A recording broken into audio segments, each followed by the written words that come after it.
Hello everyone, I'm JG and welcome back to Music Forever, where today I'm going to be reviewing the newest album from The Weeknd, After Hours. This is the fourth full-length studio album from The Weeknd, and when it comes to me and his music, I've considered myself a fan in the past. However, I wouldn't consider myself a massive fan of his previous releases. For the most part, they've always tended to have some songs on them that I've really enjoyed, but as far as being whole products that I like to listen to from start to finish goes, I really haven't done that since listening to those projects initially whenever those albums really came out. Really, the early mixtapes that he dropped back earlier in the 2010s are probably some of the only full-length projects from him up to this point that I can kind of go back to and listen to. And even then, I'm not as big on those mixtapes as a lot of people are.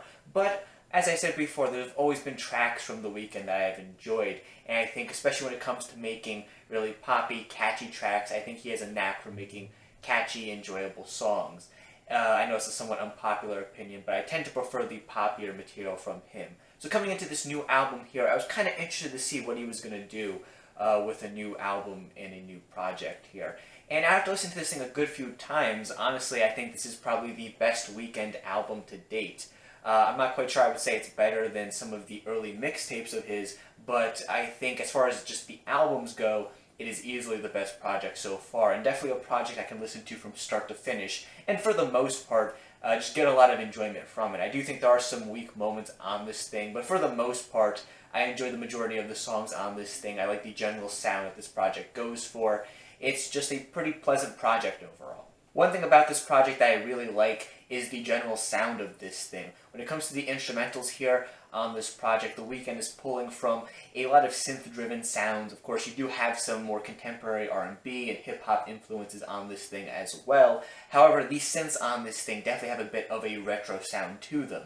This is a sound that The Weeknd has toyed with on some previous projects, but on this project, it's just coming to full force here, and I think this album's all the better for it, as I just really like the sound of the synths on these things. I think they sound really fresh, I think they sound very sparkly and shiny, and they're very memorable. It just pairs up really nicely with some of the darker atmospheres on this thing as well, kind of providing a brighter contrast to some of the darker lyrics and themes present on this project. Some of the instrumentals on this thing also give me kind of like a retro video game sort of vibe to them, not in the sense that they're literally like old video game instrumentals or something like that, but just some of these synth parts on this thing just feel like maybe they could have been part of the soundtrack to some older video game or something like that, and they've been repurposed into these more lush, fully developed, and kind of modern sounding instrumentals. The Weeknd singing here on this project is another consistent highlight on this thing, though it's always really been the case even on previous projects of his that I haven't really been as into. He's always had a great singing voice, and the same could be said here with all the songs here on this project. He's got a nice voice. A lot of the hooks on this thing as a result end up being really smooth and really catchy.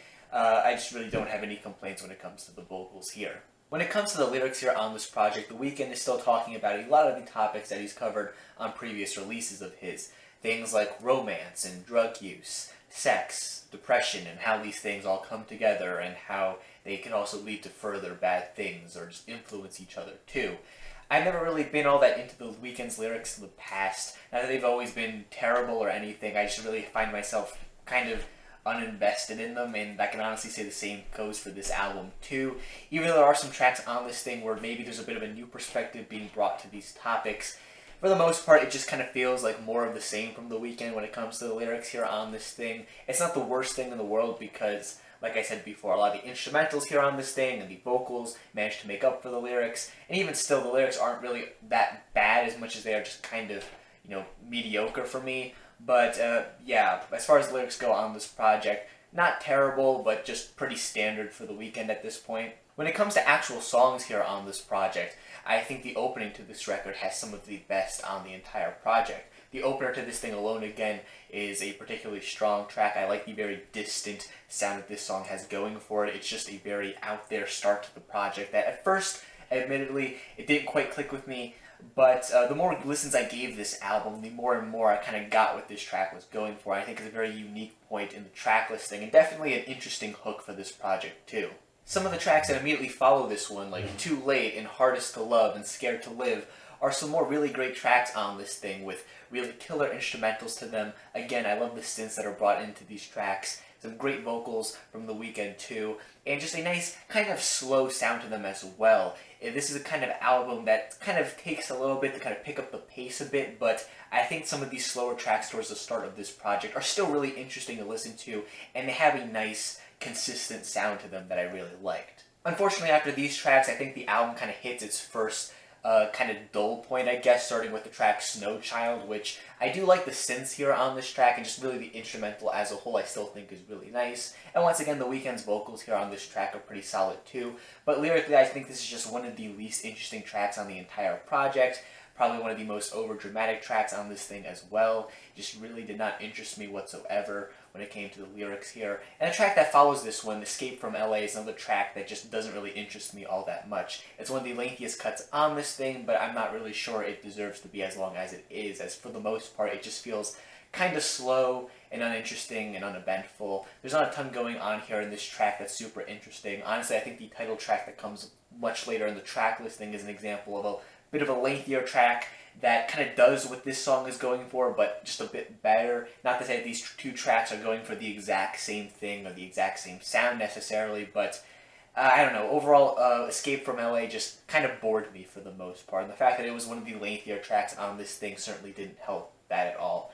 The track Heartless, which was the lead single from this project, is a track that I think is better than the two tracks preceding it, though it's still one of the more flawed tracks on this thing overall. I think the verses on this thing are really solid, and the instrumental here is pretty nice too. Definitely one of the more contemporary hip-hop influenced tracks on this thing, but the hook to this track is just pretty forgettable overall, kind of redundant in a way, just not the most interesting. Though I will say the track has grown on me with every listen I've given this project. Maybe I'll reach a point where the kind of repetitive hook just doesn't even bother me anymore, but even still, I think it's a decent track, but just not one of the best here.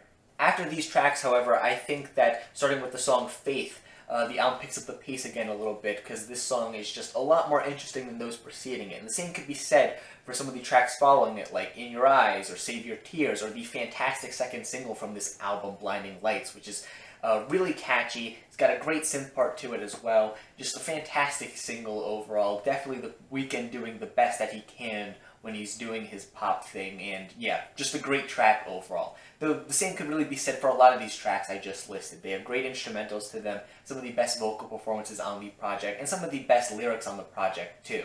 Unfortunately, the track Repeat After Me interlude that comes after this stretch of tracks also isn't one of the most interesting moments on the project. While it's listed as an interlude, it's basically long enough to be a complete full song, and it's just kind of dull for the most part.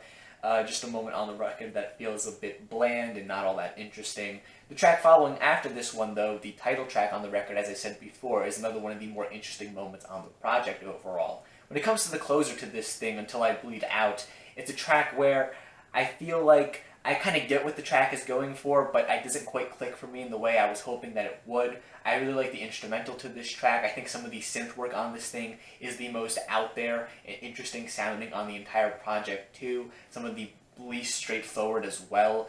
But I don't know, the whole direction the track decides to take just isn't the most focused. It just kind of ends up feeling aimless when all things are said and done. And the conclusion to this track just always comes a bit too soon for me. The album just kind of ends abruptly, and I feel like I'm left wanting a little bit more. Not in the sense that I want more tracks necessarily, but I just want a bit more closure for the project after what I was just given. But with that said, I think that overall that After Hours is the best project from The Weeknd to date, and overall just a pretty solid listening experience. I think the instrumentals here on this project are consistently great. The vocal performances on this thing are also pretty great too. The hooks on this thing for the most part are really catchy and memorable. Sure, there are some tracks on this thing that are a bit bland or a bit forgettable, and a lot of the lyrics on this thing are pretty typical as far as The Weeknd goes, but for the most part this is still an enjoyable project. I'm not sure I would say it's one of the year's best or anything like that, but still a really enjoyable listen, especially if you're a fan of this kind of music. So yeah, overall, if you like The Weeknd, I would certainly give this thing a listen if you're looking for some R&B or some pop music to crave your thirst and your hunger for this kind of music. This isn't a bad record to check out. yeah, overall just a solid release from The Weeknd, and I'm happy to have listened to it. But overall, that's just my own thoughts on this project. If you happen to disagree, that's perfectly fine. In fact, feel free to leave your own thoughts on this album in the comment section down below. And while you're down there, make sure you also leave a like on the video and subscribe to the channel for more music-related content. Things like album reviews, track reviews, things of that sort. Again, thank you guys for watching, and stay golden.